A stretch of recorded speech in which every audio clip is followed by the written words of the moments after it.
Hoje a gente vai mergulhar em uma das profecias mais fascinantes das Escrituras, Zacarias capítulo 9. É uma passagem que já foi chamada de carta de amor à humanidade, sabe? Porque ela oferece uma esperança imensa em tempos de muita incerteza. Vamos dar uma olhada juntos nessa mensagem?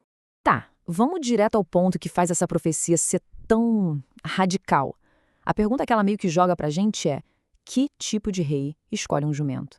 Pensa só nos grandes impérios da época. A Síria, a Babilônia. Os reis deles entravam nas cidades conquistadas em cima de cavalos de guerra, em carruagens imponentes, tudo para mostrar o poder militar. A imagem de um rei num jumento, que é um animal de trabalho, um símbolo de paz, não era só diferente, não. Era um choque.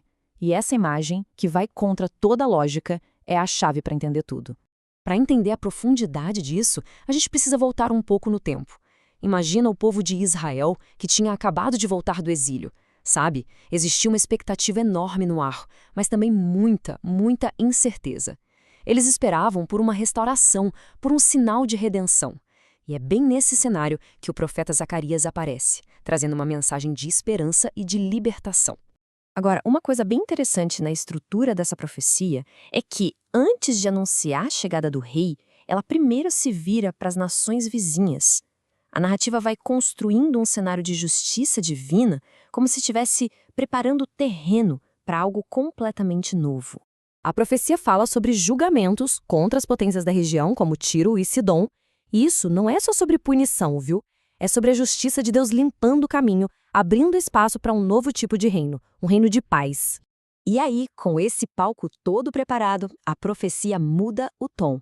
Ela sai do juízo sobre as nações e vai direto para o seu clímax, a chegada de um governante totalmente diferente de qualquer outro que o mundo já tinha visto. E aqui está a passagem mais famosa do capítulo. Alegra-te, eis que o teu rei vem a ti. Mas repara nas características dele: justo, salvador e, o ponto crucial, humilde, montado num jumento. Isso simplesmente virava de cabeça para baixo todas as expectativas de um Messias poderoso, um conquistador. E essa palavra salvador é fundamental aqui. Ela vem da raiz hebraica yashá, que quer dizer salvar. E o mais incrível é que yashá é a mesmíssima raiz do nome Jesus. A conexão na língua aqui é direta e poderosa. Liga essa profecia antiga diretamente à figura central do Novo Testamento. Esse quadro aqui ilustra o contraste de um jeito brilhante. De um lado, a gente tem o modelo dos reis do mundo, focado em poder, em armas, em dominar pela força. Do outro, o rei de Zacarias, cujo reino é definido pela salvação, pela humildade e pelo serviço. É uma inversão total do que o mundo entende como poder. E o alcance desse rei não é só local, não. A profecia deixa bem claro que o governo dele não é apenas para Israel. A visão é muito, muito maior. Um reino que traria paz para todas as nações. Então, como é que esse reino de paz se estabelece? A profecia descreve os passos.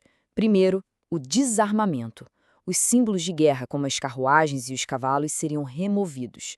Segundo, a proclamação ativa da paz. E terceiro, a libertação daqueles que são poeticamente chamados de prisioneiros da esperança, sabe? Os exilados que ainda esperavam pela sua libertação. Mas olha, isso não é só uma profecia antiga perdida na história. A mensagem dela ecoou por séculos e foi ganhando um significado cada vez mais profundo com o tempo. Vamos ver como isso se desenrola.